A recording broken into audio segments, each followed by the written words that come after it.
Welcome to Survivor NSFW. Johnny Fairplay, holy fuck. I got to tell you, I played Survivor with this motherfucker's nephew, Brandon Hance. Russell Hance, I've never met you, but this, for me, is a very special time. So I'm going to crack open this Tecate Mexican beer. Cheers, Russell. One of my favorite players of all time. I look forward to meeting you one day, hopefully soon. So thanks for coming on the podcast. No problem. Hell yes. All right.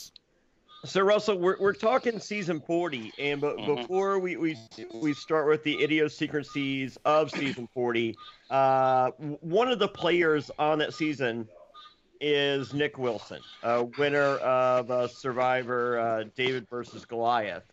And I don't know if you're aware of this. I mean, you see Nick Wilson, the player, and he has the old G shucks, but secretly behind there, little more athletic, a little smarter, little all these ingredients that made him a winner. But his favorite player of all time is Russell Hance. Well, I didn't know that. Good for him. That's good for him. And he went out. I mean, also usually the good old boy hero types don't like me. No, yeah. He went out there, also a hero of his is Johnny Fairplay, of course, and he went out. He was just like, I'm gonna play a Russell Hance Johnny Fairplay type game. Wow. And I asked him how that worked out for him because I didn't see that working out. And it's the Survivor gods and the island kind of have a way of you can't be you can only be yourself out there. Yeah, if you can amp up yourself a little bit. Yeah, you can be, but it has to be in a direct straight line to who you are. Yeah, but if you're not that person, that ain't gonna work out. You can't go out there and say I'm gonna be Johnny Fairplay, and you have your personality is just a sweet girl or Miss Alabama, and all of a sudden she says that because she likes your character. It's impossible. Yeah. You'll get voted out. Well, he would if Pat would not have gotten hurt. He was the first boot. Yeah. And as we know, in his first season, man, like Johnny, you and I talked about it. It was like he was doing nothing around camp. People thought he was fucking lazy, and he would have gone home. Number one. It's just crazy how much luck's involved, man, in this shit.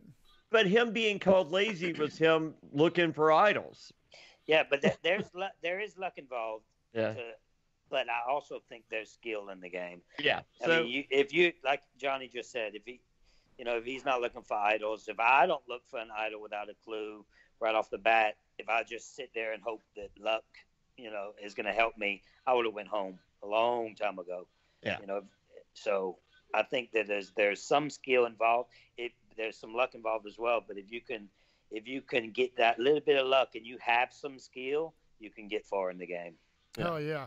And I still, man, I mean, I've heard you talk time and time again, Russell, about your first season. I'm a super nice motherfucking guy, right? I got a big heart. I'm not an evil man like Johnny Fairplay. And I don't play Survivor like you guys, right? But I tell you what, Russell, you were one of my favorites ever. You did change the game. I've talked about this a million fucking times. And you should have won fucking hands down the first season that you played 100%. It was, to me, brilliant. I love the villain type of player. And, I mean, I know years later you still think the same thing, Russell. And, it's fucking crazy. I did my best. I couldn't have. Somebody asked me just day before yesterday. They said, if you could do anything different, would you? What would you do different? Trust me, I've been thinking about it for 10 years. I wouldn't do anything different. No. I played how I thought I should play. I thought I played a great game. Still lost. I mean, can't do.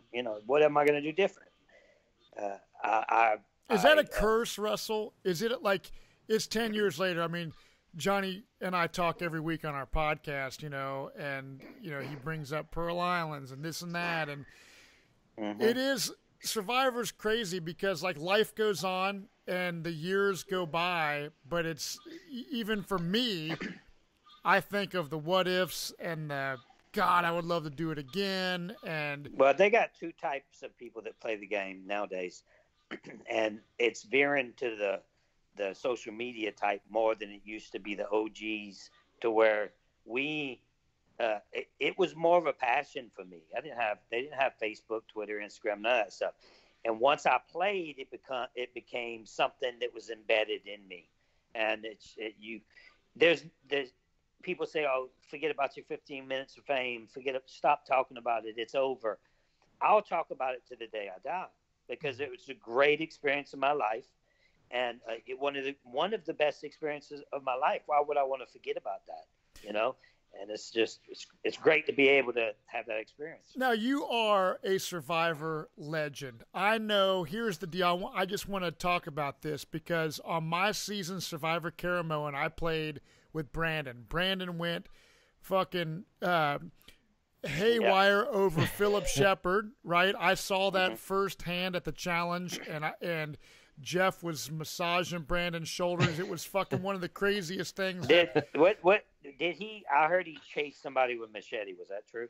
I don't know if that's true or not. All I know is this: I sat in the front fucking row at the finale instead of on stage because, from what I understand, they were trying to mask the fact that Brandon was not at the finale. Is that true? Yes, that's exactly what happened. So it's because of Philip Shepard and Brandon, and I don't know if you were involved. Oh, I wasn't on that show.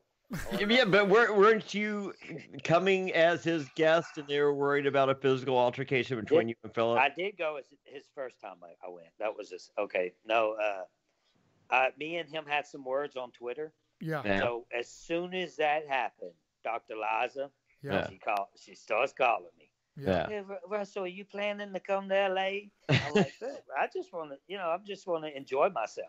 Yeah. Right? Who doesn't like a party? Yeah. So I wasn't even planning on going because I didn't go, and I was just fucking with everybody really, and all of a sudden they were like, well, they had posters. Yeah. The security showing me and Brandon are not allowed in the CBS building. That's fucking insane because while you were sitting on the front row, not even in the damn audience. I mean, you're in the audience. Not it was fucked up. I mean, dude, because they were saying, there's not enough room on the stage for the whole cast. And we're like, what the fuck? And here's the fucked up thing. The last 30 years. Yeah, exactly. It was fucking bullshit. We all knew it, and I'm glad to hear it from your mouth because that's fucked up. There was no closure for me, dude. It's like I knew. No, dude, they have a picture of y'all. I know. He's seen the picture, right? Yeah, I posted it. I've posted it multiple times where we got this look on our face, right?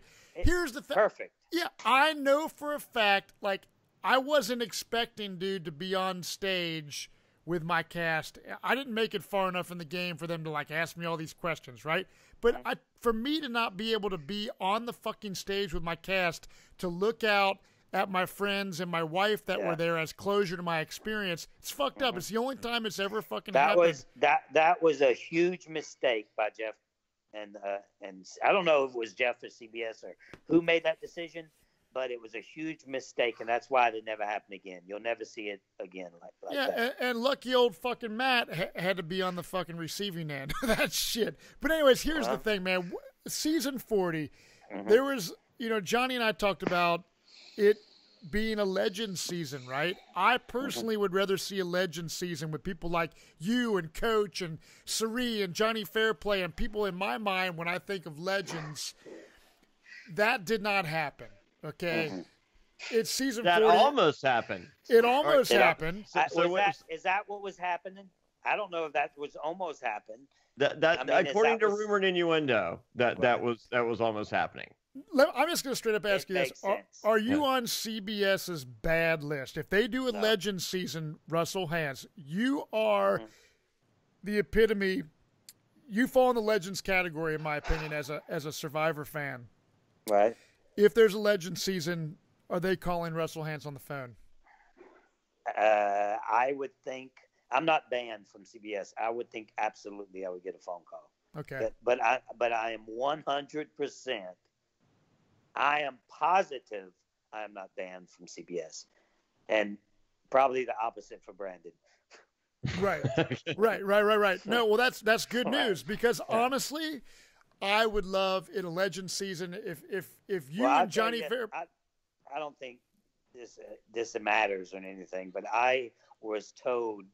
Remember that People magazine guy that would always come to Give Kids a World? Yeah. Steve. Yeah. Well, he would spoil all kind of information. He called me and said, "Hey, I just talked to Jeff," and Jeff said, "He said, will Brandon Hance ever play again?" And he said, off the record, Brandon will never play again. He said, "Will Russell play again?" He said, "If the season makes sense." There you go.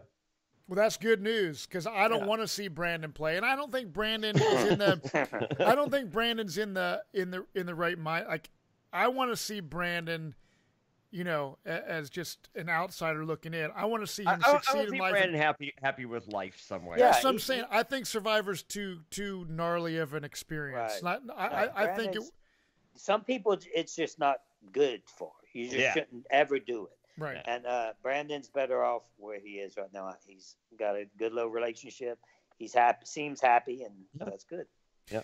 Now, and real quick, Johnny, one more question. So you played Australian Survivor, Russell, okay? Mm-hmm. No, I didn't play Australia. I didn't play Survivor. Yeah. I went camping in Australia. So what was that experience like, man? I mean, did that totally suck? Did you understand what the fuck they were talking? What half the people were saying? Yeah, I mean, it was a joke, man, from the get-go. Okay. Everybody's supposed to be in secret, right? And all the production has these things around their neck showing on every side of it shows the full cast. And not only does it show the cast, it shows who these people are. Because I seen a queen in there. She had the sash and all that stuff, Miss Universe. I seen a scholar. I seen where he was. He had the cap and gown. And then I seen me with a Survivor buff on. And I'm like, they supposed to keep this a secret right now. In my eyes, nobody was supposed to know until I told them. But it didn't go down like that. As soon as we stepped on, as soon as we got together on the mat with both people, they're fans of the game. They all start freaking out. They're supposed to have Australian, greatness around me, and they all hollering my name. I'm like, oh, I'm fucked. Wow. That's it. I'm done. But could you? I mean, like people have asked me. There's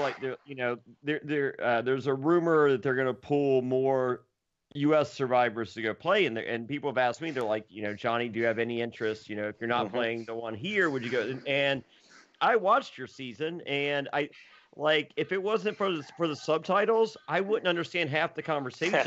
And I think that's a huge handicap, not knowing what the fuck people are saying around you. Right. I mean, they're like, "Oh, good night," and I'm like, I'd be there, I'd be looking at the ground, and they're like, "What are you doing, Fairplay?" I'm like, "I'm looking for the words you just said." Like, what the fuck? They try, but they don't have it down, man. They blindfold you in the van and all that good stuff. You same treatment when you go to tribal, but everything else is a joke. They give you fruit. They give you you get bottled water. You got a freaking toilet with toilet paper. Are you fucking serious, dude? Real bug spray. So that's why I'm saying don't say I played Survivor. You did not play Survivor. You went camping. Because I was camping. Yeah, it was nice. I hear people that say hey, it was a nice camping trip. Cuddling with Miss Universe. I'll take that all day long.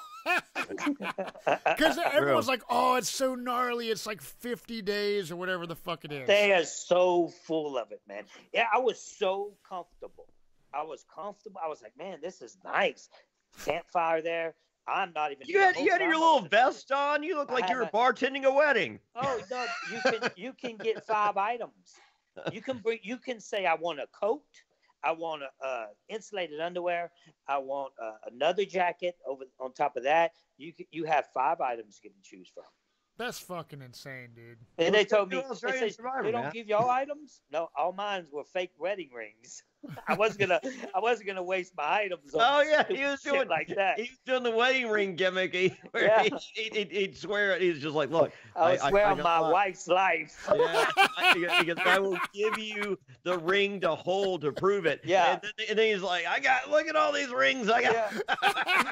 They said you could bring as many as you want if you have it as an item. So I didn't care about the code part. Is what it makes me stronger. It really does. It makes me focused when I'm suffering out there. Now, do you like whenever you've played? Okay, after your first season, you played again after that multiple times. Do you do anything to prepare yourself, Russell, for Survivor? He's training right now. Yeah, remember Johnny? I was in Florida the whole time. He was in Florida. He hurt himself. No, I pulled my Achilles, and it stayed pulled for about 8 months. Playing tennis. Yeah, I was limping the whole time out there. But Okay. You could cut off my foot. I'll jump to the challenge. But no, it's I get more mentally than anything. Yeah. I get ready to take it in, to know when to be patient. Try to you take a deep breath. I'll go over scenarios in my head. Sometimes you'll get aggravated. It's not the right time to ask somebody something or say something. Mm-hmm. You have to be able to control that. And I think the great players can, and it's that's a rare thing. Right. Did you dream Survivor out there? Like I would dream the next day. Like every night I would dream like what the conversations I needed to have the next day. I'm a contractor now, and what I do is when I go to, it's weird, my dad does it too. When we go to sleep, I think of whatever project I'm doing, and I see myself finishing a project or what I need to do in that different project to get further in that. And when I'm in Survivor, I go to sleep and I think about this move or what else can I talk to this person, or would it even matter if I talk to this person or it'll hurt me? And I'm just thinking about everything in my head. That's why I just don't respect the people that get lucky and win, because the people that sit there and do that, they're the ones that go home most of the time. Now, are you still watching every season, Russell? No, I'm not. You're not. Did you watch Edge of Extinction? No, I didn't. Okay. You're the lucky one. No, but I heard. Right. I heard. And you see, there you go. Somebody gets voted out early in the game, and then he don't even have to play the game. Mm-hmm. He played what, 5 days? I think so. And then comes back and wins. The whole part of the game is mental. People ask me what's the toughest thing that you ever had to do out there, and I don't say no. It's not the rain; it's the mental aspect of it all. He played 8. I think he was voted out on day 5 and then came back. So you don't agree with that concept? Edge of Extinction, you get voted out and stay on this island, and then you can win a challenge and win yourself back in the game, right? And this dude that did that, Chris, we didn't know anything about the guy. He fucking wins the game. Now, the finale was a great finale, because it was just so much craziness that happened. But the season as a whole, be lucky you weren't podcasting about it, because it wasn't a great season. Now, season 40 coming up has this Edge of Extinction twist yet again. Yeah. If you get voted out. Do we know that for sure? Or yes. Is that rumored? Yes. Yeah. No. That's rumored innuendo. Yeah. But in addition to that, they're given currency, like 20 Survivor bucks each person, right? And say you get voted out, and you can send an idol or an advantage into the game. Okay. Oh wow. And when you do that, the person you send it to, they have to use their Survivor money to buy that advantage if they want. And so when they do, you get that money, and then you can buy shit on the Edge of Extinction. What like fucking this? like what kind betting of show we shit. got? That's a different type of show. This is fucking Gilligan's Island. Yeah, that's not Survivor. It's a different type of show. So, and the Loved Ones Challenge, I think it's each person has 4 people come out. Why? Why? Can you answer that question? If do what now? Why do 4 people come out for the loved ones this time instead of 1 person? Why? How many daughters does Boston Rob have? Oh wow. No, I have no clue. That's just purely... No, but are you saying? I'm just making jokes here, people. But still, 4 people, really? 4 family members each? Yeah. Johnny, you have no fucking idea if that's the truth. No, that came out on Inside Survivor. Did it really? If that happened, that is crazy. That's insane. I just think it's so crazy. What a random number, 4. No, that's exactly why. Okay, and the other the other rumor, Russell, I don't know if you've heard, is the fact that tell him, Johnny, about the $100,000 guarantee kind of thing, or someone asked for that one. I mean, I don't know anything about this, but according to rumor and innuendo, 4 people demanded before the game started that they got $100,000 up front, and they all got paid. Huh? And those so people, what happened to the other ones that didn't get paid? They just get screwed? They got the other 16 players got 25,000 was last place is the rumor. So that's messed up. And the prize money is $2 million. Right. Instead of which it should be, I think. So I did talk with someone today, and rumor and innuendo, Boston Rob was questioned about how much he made for season 39 out there. Him and Sandra, and Boston Rob was claiming he got $35,000 to be an advisor, just to be an advisor, to make a dumb fucking statue of his face. 35,000. I don't believe that for a second. I think it's high. I think he got 75,000. I'm thinking 100. Yeah. Well, he got. I think you said Boston Rob got paid 75,000 last time he played. Yeah. So he got paid 100 for sure, and then went and got paid another 100. And then I guarantee you, if there's 4 people, his wife got 100 too. Oh wow, you're quite a good guesser on these things. I have no idea. Right. For those of you that have not subscribed to our YouTube channel, now would be the time.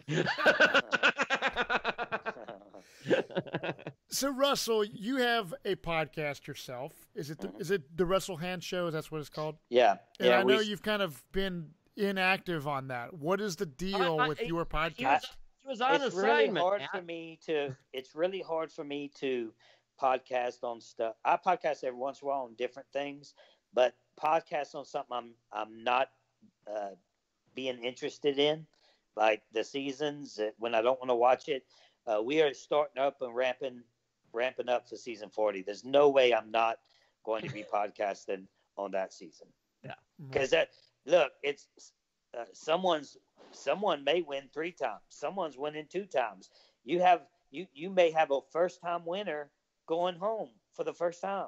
Mm-hmm. So it's a lot of cool, interesting things can happen. I mean, Sandra goes home first. I'm super excited.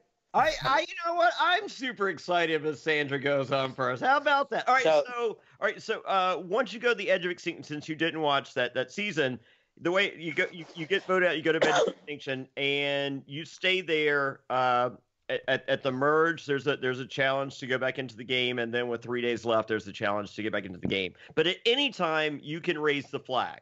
And we were talking a couple weeks ago. To go. You're just like, I'm fucking over. All right. If you're Sandra Diaz-Twine, mm-hmm. and you get voted out, say after the merge thing, but before the final challenge, right? Mm-hmm. Or even say you get voted out early, but the merge thing's finished.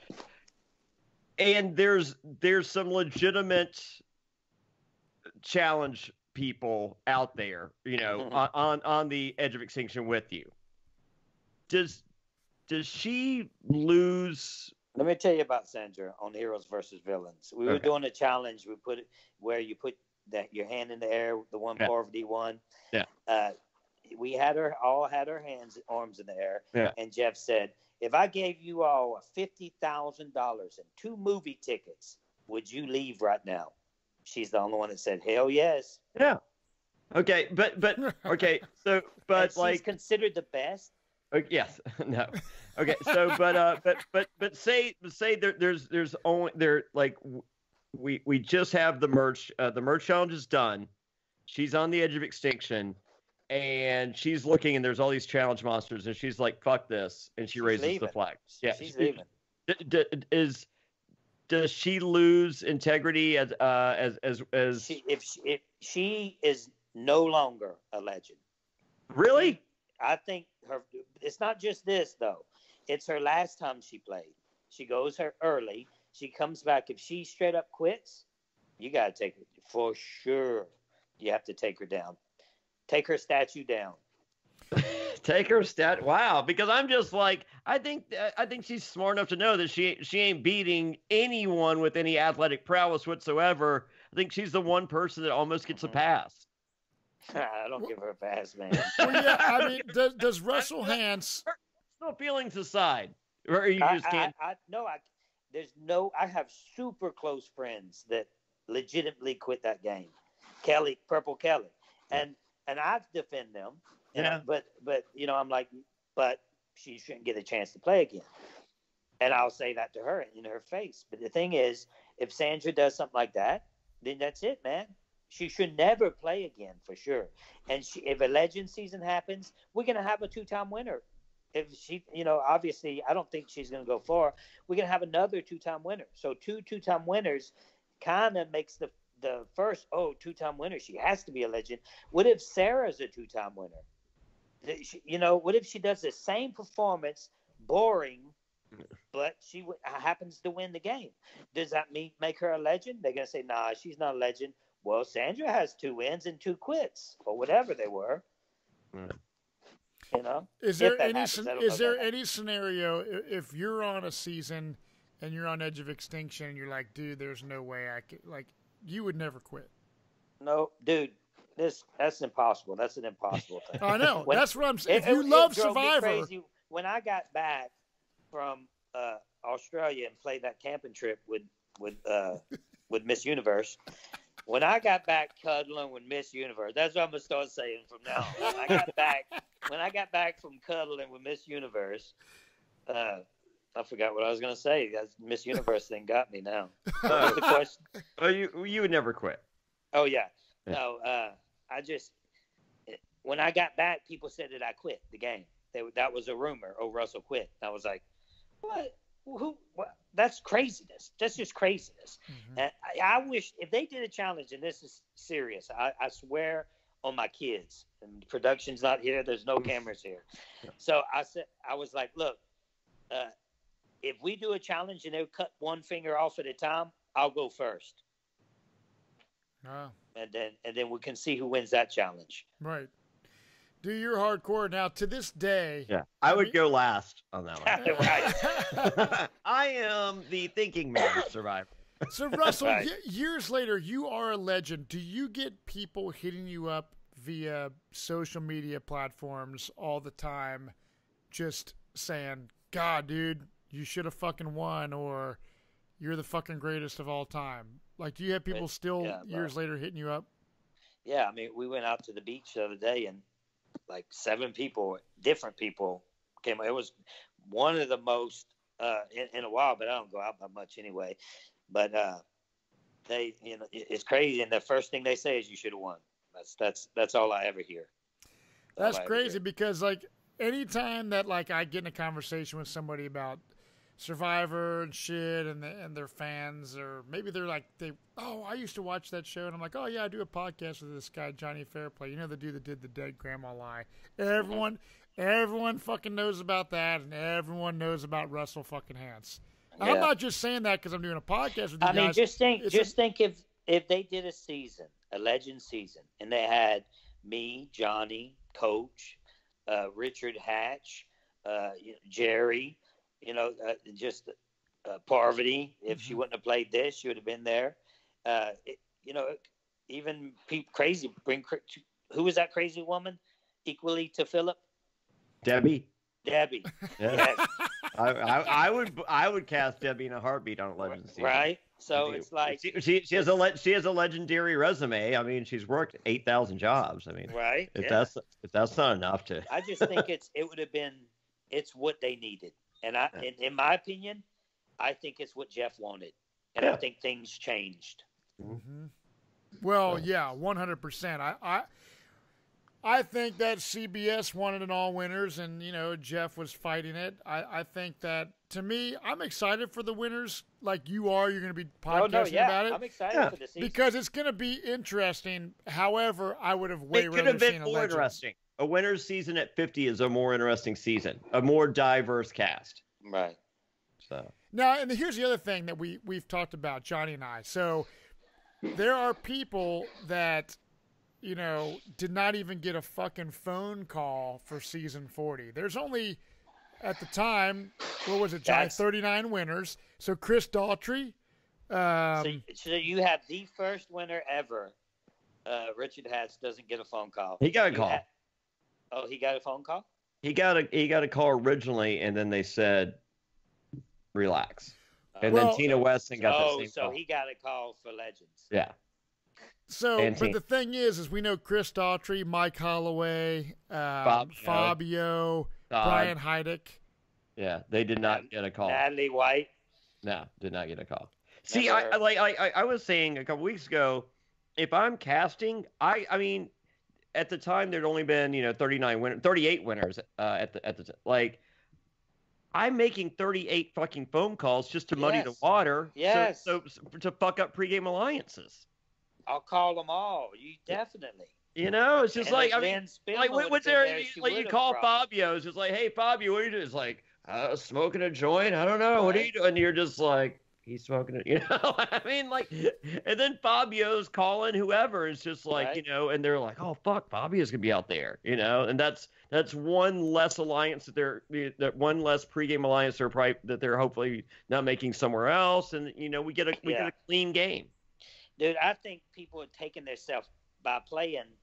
They're taking themselves out of. I mean, everybody wants to play, but in the legendary status, they're coming down. Like you were saying about Sandra, I don't think she's a legend any longer. I don't. You have let's talk about somebody that used to be super popular, and that was JT. JT was super popular. He was an unanimous JT vote. Got a call. JT didn't get a call. Yeah. So you have someone, and then he played Heroes versus Villains, had a big move that happened during that season. He was still known. If a legend season would He sent you a love letter. Yeah, he sent me a love letter. if a legend seasons would have happened and he would have only played 2, I could see them calling him for that. Yeah. Now he won't even get called to dig a ditch for him.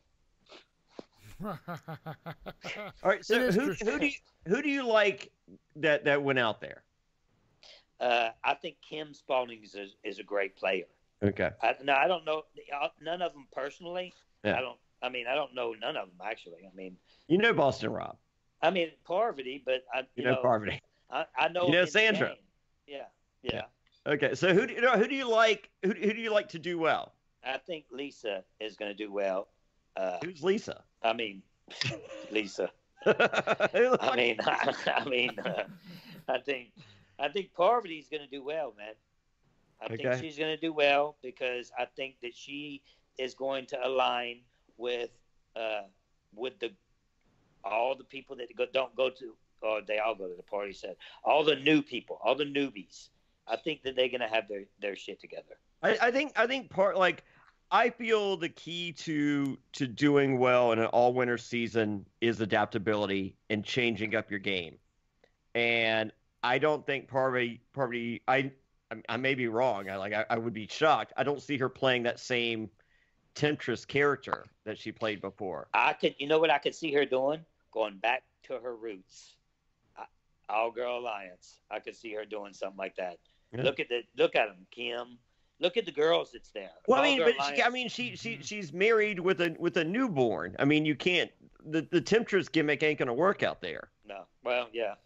so I like adaptability. I feel she's a very strong player going into this thing. Yeah. So I think Kim had mastery on a horrific season, and she will really get tested as to how good she. I mean, did she play one of the greatest games ever in the history of Survivor on One World? Yes. Was One World one of the worst fucking seasons ever? Yes. So don't I'm really not going to know. sit there and go, you're the greatest ever, because you beat Leif. I mean, Yeah. I mean, you had people volunteering not to go. They're just like, yeah, even though you lost, we'll go instead. Right. I think that a lot of people are going to be disappointed. Now, do you think what is your opinion, Russell, as far as new school players versus old school players? Like a guy like Ethan and Poverty, people, from the earlier seasons, versus the newer players. The game is kind of a different Like style a Wendell, and speed. Yeah. What's Right. that? Like a Wendell or a Nick. Yeah, I was saying earlier, I think it's a lot of them care about the social media aspect of it. They want to get famous after the game. Well, that ship but is I sailed. also think that they all talk to each other. They all have connections. The old school players, I think a lot of people are about to get their feelings hurt because this is a bunch of egos out there. Some of them never lost, and somebody's got to lie to somebody. I mean, they're gonna act like they're a bunch of friends, but I think it's gonna get And crazy. let me ask you this, Russell. So, okay, is it going to be a major bitter jury, or are people going to respect each other because they're all winners and they know it's a game? Or do you think it's going to be the most bitter thing on the history of Survivor? I don't think it's going to be the most bitter, but I think it's going to be a somewhat bitter jury. Mm-hmm. Would you would say think- Samoa was the most bitter? I would say it was pretty damn close. pretty bitter. Now, let me ask you this, too. So, speaking of Samoa, after the fact, you talk to, after your show's done and Natalie wins the $1 million, the people that voted for her, are they saying we fucked up and we did not vote for the right person? I had a couple of people. Dave Ball came up to me, and what was his name?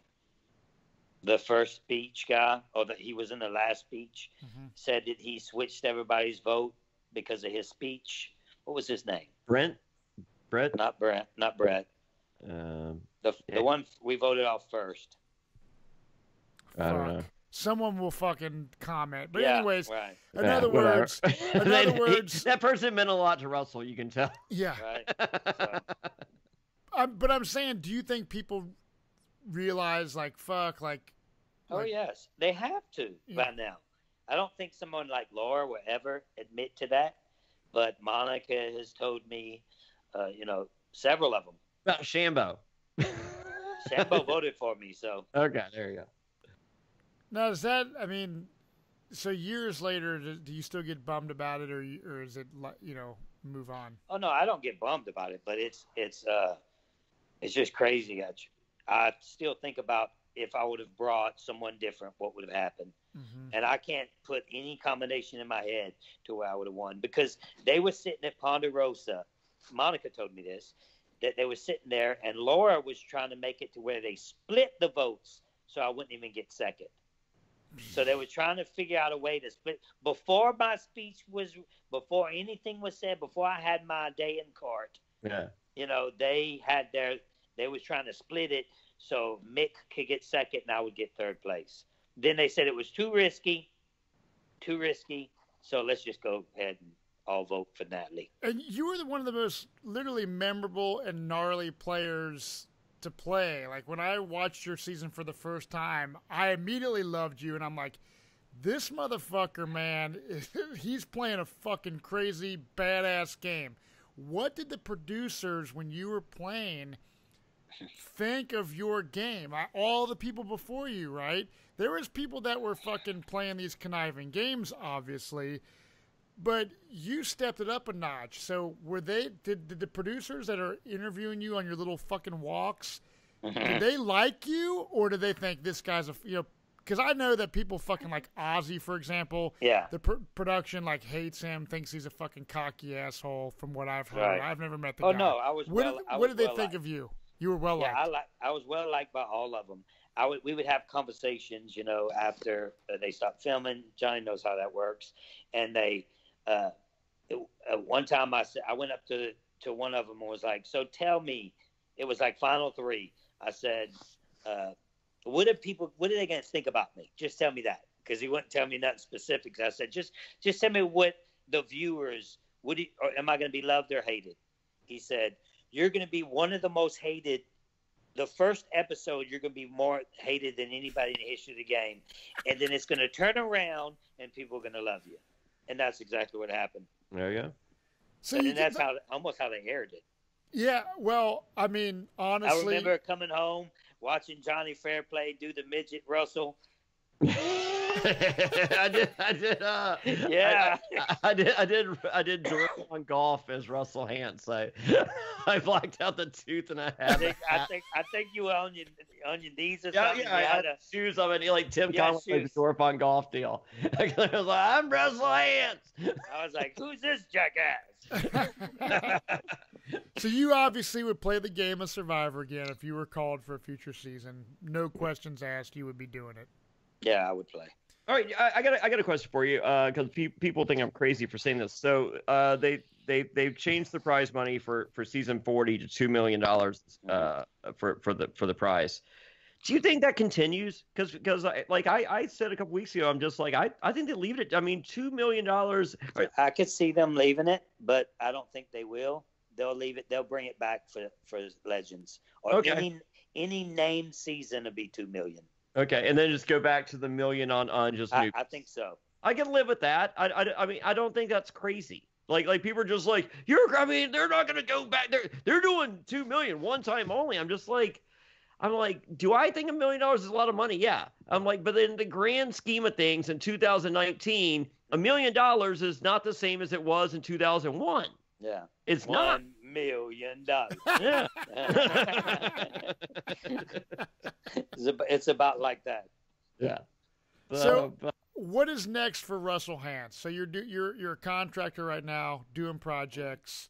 Yeah, I do little projects on YouTube. I'm building a tiny house on YouTube. I have the Russell Hance channel. Really? Where can I find that shit? Just Russell Hance. Okay. Just YouTube. Search Russell Hance. So I think I'm on my 7th episode.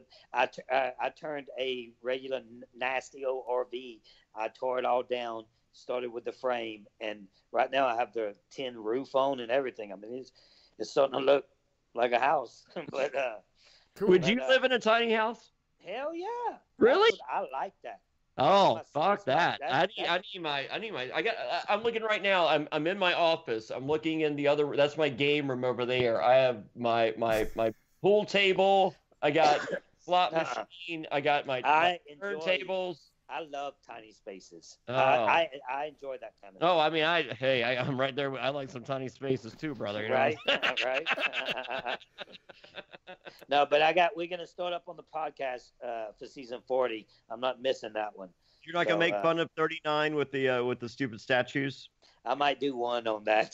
just to do that. Just to do the opening. Yeah. So okay. I think the last time that I listened to your podcast was you were doing something about dick pics or something.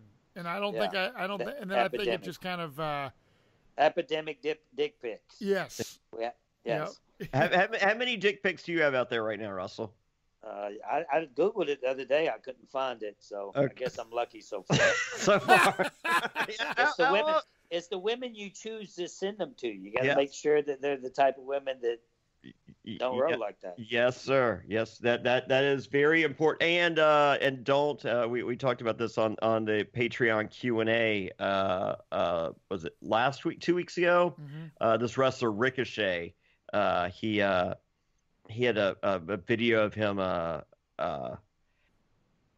finger blasting his butthole, and don't do that.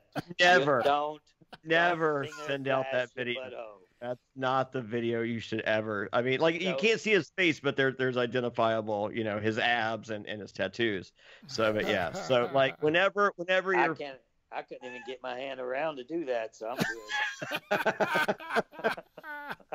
good. If you could, you would. Maybe. I mean, all right, Russell. Before we let you go, who do you not like on season 40? As we close the episode. If I want someone to go home first, it would be Sandra, then Rob. I'm right there with you.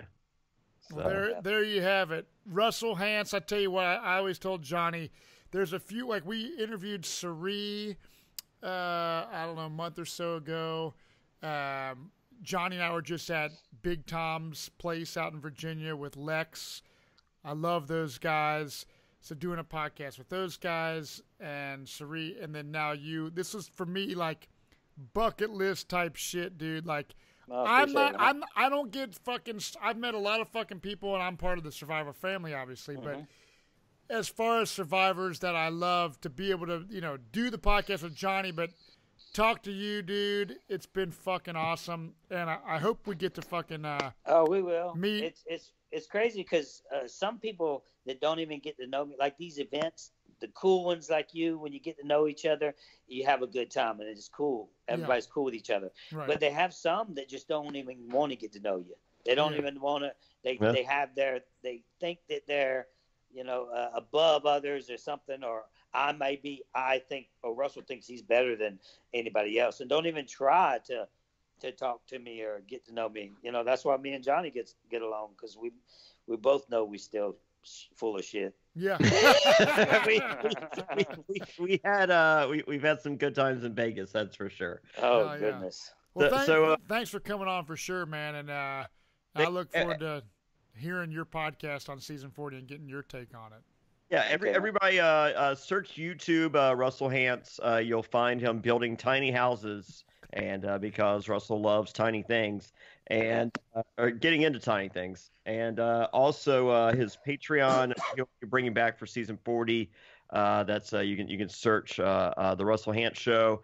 For Survivor NSFW, please just go to survivornsfw.com. You'll see a link for T-shirts, for our Patreon, which is always the best way to support the podcast, and also our YouTube channel. Please subscribe to our YouTube channel. As soon as we hit 500 on YouTube, we're giving away another classic buff. So we're almost there. So subscribe. You could be randomly chosen, and you never know what old school survivor will be calling out your name in videos saying that you won. So let's subscribe there, and Matt, until next week. Cheers, everybody. See y'all later. Appreciate it.